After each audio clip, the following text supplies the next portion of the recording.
How are you measuring success in your business?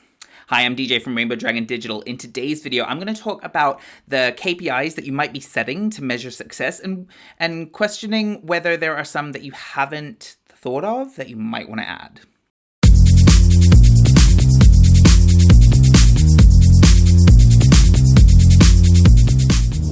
If you haven't subscribed to my YouTube channel already, please do. And if you click the little bell, then you'll be notified as soon as I release new videos. So, success metrics. Like, how do you measure success in your business? And the reason I wanted to record this video was that I had this conversation during a course I was on with another attendee about, high performance businesses, and he was talking about how in high performance businesses, this idea of being happy at the workplace is all well and good, but once it comes under pressure, it's all about the money, it's all about the profit, right? And it's all about those numbers. And I was like, yes, okay, but those businesses are considered high performance because you're only really looking at the profit metrics, right? And I would argue that purely looking at profit metrics isn't necessarily a good indication of what performance actually means. It's a little bit of a semantic argument, but I think it's very critical for a business that wants to run ethically to think about what their definition of performance means and to really think about whether they're comparing their performance against a business that's unethical.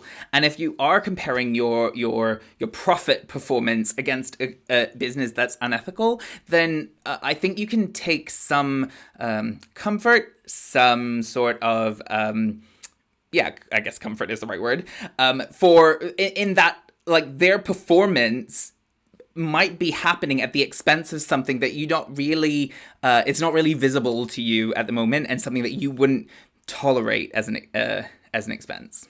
But even that philosophical point aside, okay, of like profit doesn't necessarily equal high performance.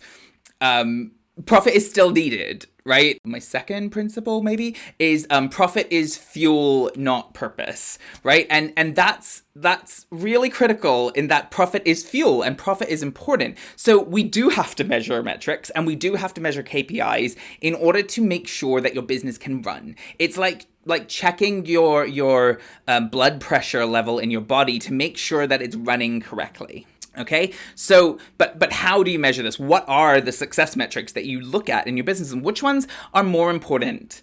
Because I think profit is only one metric. It's only one metric, and it's not actually the most important. And it's arguable whether it's the most important. I think there are other metrics that are equally important to profit, and I'm going to explain maybe how you might want to think about where to find the metrics in your business, and also how to maybe rank them in your head. So the place to start, I think, with measuring your success metrics is the marketing funnel. And it's the marketing funnel, but it's kind of just your product funnel. It's your customer funnel. It's the way that people travel through your business. So you've got awareness at the top, right? And so awareness is the first contact that people have with your business. They're learning about your business. They're finding out about you. Metrics here are things like clicks, likes, sign-ups to your email, how many people are following you, and that sort of thing. Those are your awareness metrics. Okay, these are pretty important metrics in terms of they're feeding into everything, and they need to be like kind of the largest numbers generally. You know, they need to be the ones that have the highest volume, because this is why it's described as a funnel. They'll funnel down into the next stage. The next stage being consideration. So when it comes to consideration, what you are looking for are things, interaction with your business. People are now trying to consider whether your product is the one that they're going to buy. They're comparing you against competitors. They're thinking about whether they actually need your product or not, or service. So metrics here might include things like opening of emails when they're on your email list. It might be, reading blog posts that explain a bit further about your product. It might be booking a sales conversation to further discuss their needs. It might be even things like completing a quiz or a calculator on your website to really find out more about how your service or product relates to them. Consideration metrics are pretty important too. These are where you'll lose lots of people, but they're also a lot fuzzier because consideration often happens in the head. So there's a lot of, and this happens with awareness as well, is that there's a lot of loss that you won't be able to measure. You won't know that it's happening, and so a lot of what you're measuring at these top two stages can be a bit fuzzy, and you can't make solid conclusions because there's always some kind of other explanation for changes in those metrics. Now, step 3 is where people usually start with their KPIs. This is where they think this is the main thing. This is conversion. This is where I sell my stuff. And so conversion is fairly obvious to anyone who's in business. It's the point of sale. It's the how many people have actually bought the thing that you were selling, right? That's your bottom line with conversion metrics, is how many sales did you make. Profit is also a part of this stage. And so you might want to also compare actual sales against costs of those sales and how much profit you're making from them. So you can get obviously more and more complex as your business needs. Now, after conversion is the bit that people often forget to use as success metrics. They might vaguely measure stuff about loyalty and advocacy, which are the last two stages of the funnel. They might vaguely have some strategies that work there. They just kind of push stuff out and hope it works.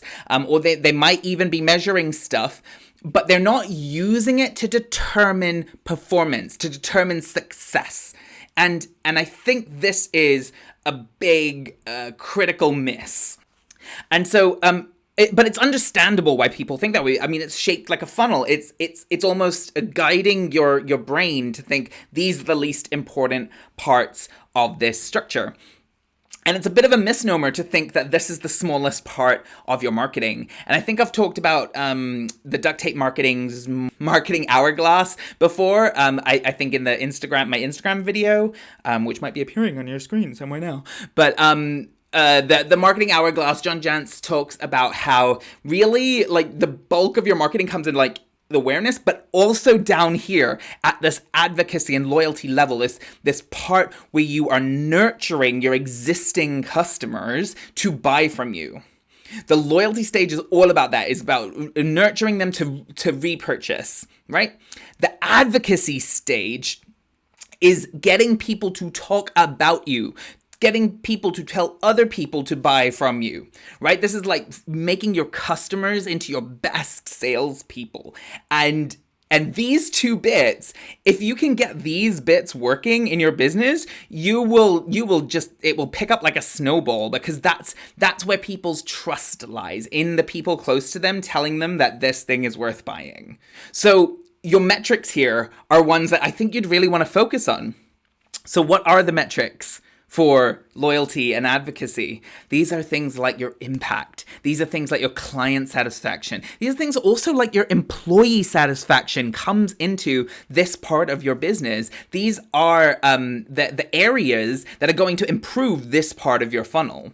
I mean, your employee satisfaction arguably improves the entire length of the funnel. So on that note, maybe employee satisfaction should be a higher metric when it comes to determining performance. And it can be directly related to your profit. So maybe profit isn't the only thing you need to look at, because actually maybe the profit's not higher because your employee satisfaction isn't higher.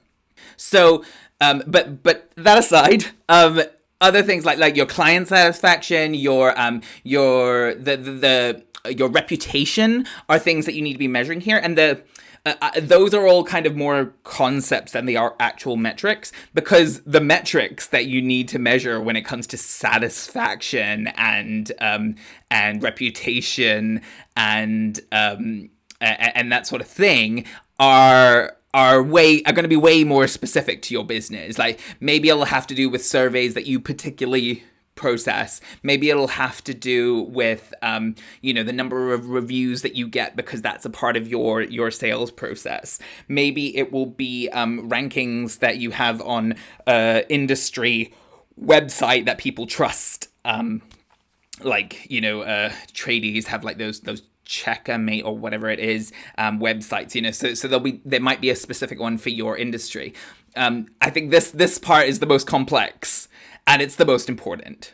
So I wanted to kind of leave this on that note of that actually, while conversion is such a focus, it's so important for your business to make that fuel.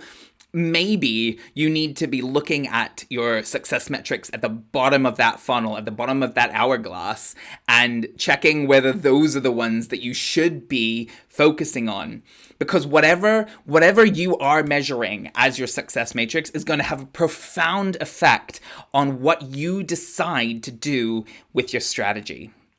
So check what you're measuring, check what you're really paying attention to, and not just measuring and putting in a spreadsheet, but really paying attention to, and see if changing that attention to certain metrics changes your strategy and maybe transforms your business.